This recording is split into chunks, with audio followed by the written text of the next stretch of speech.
And God is holding me up as an example of one who fears and honors him. It would have been much easier for Job. He didn't have that. He didn't have that. We find here how he's just from head to toe, in boils. I mean, he's in pain. He's in anguish.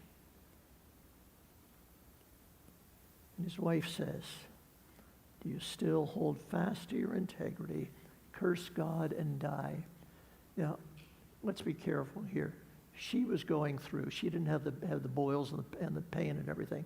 But she had lost everything with Job when he did. She was his wife. She had taken a pretty strong hit as well. But you can see her frustration. Just curse God and die. You'll be better off dead than you are the way you are right now, living in pain and agony.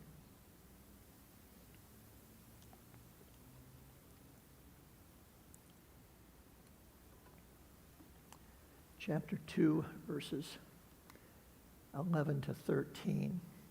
Chapter 2, verses 11 to 13. Now, when Job's three friends heard of all this adversity that had come upon him, each one came from his own place: Eliphaz the Temanite, Bildad the Shuhite, and Zophar the Naamathite. For they had made an appointment together to come and mourn with him and to comfort him. And when they raised their eyes from the altar, from afar, and did not recognize him, they lifted their voices and wept. And each one tore his robe and sprinkled dust on his head toward heaven. So they sat down with him on the ground 7 days and 7 nights, and no one spoke a word to him, for they saw that his grief was very great. Think about that. Now, these were men who Job knew, and he knew them. These were good friends. And they decided that they're going to do a wonderful thing for Job. They're going to come and they're going to comfort him. They're going to help him in any way they can. But when they see him from afar and can't even recognize him, and when they see all the devastation, everything that he's lost,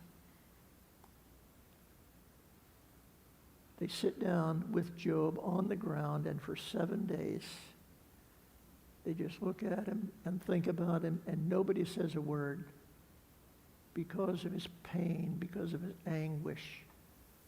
What a time.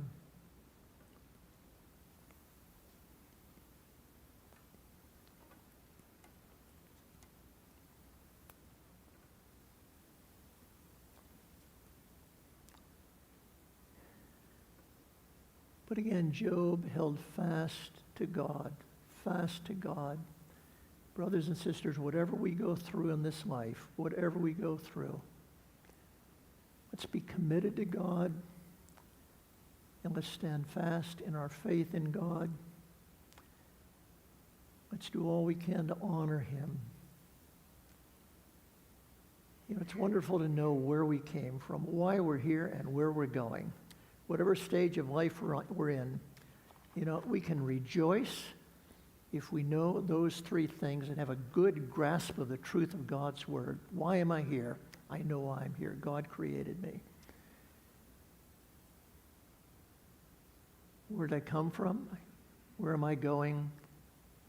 Because of what Jesus has done, I will spend eternity with him in heaven and with all of those who have gone before me, family members and loved ones. I'll spend eternity with them. What a blessed, blessed hope. We go into chapter 3, and we're not going to read all of this because I'm just going to share some thoughts from different passages of Scripture as we go through this, and about out of time here. But these three men with different backgrounds, different educational and experience backgrounds, each one of them from one point of view there were 3 different points of view that they had, but they all came to one conclusion, and that was that Job was suffering because God would not allow a righteous person to suffer the way he was.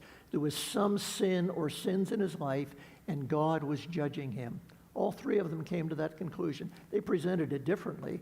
One of them talked about the fathers. In other words, those who have gone before have a lot of wisdom, and that's where he got it. Another one had learned that from an experience that he had, and I forget what the third was, but each one of them had their angle on it, but they all came to the same conclusion, that God blesses the righteous and God punishes the wicked.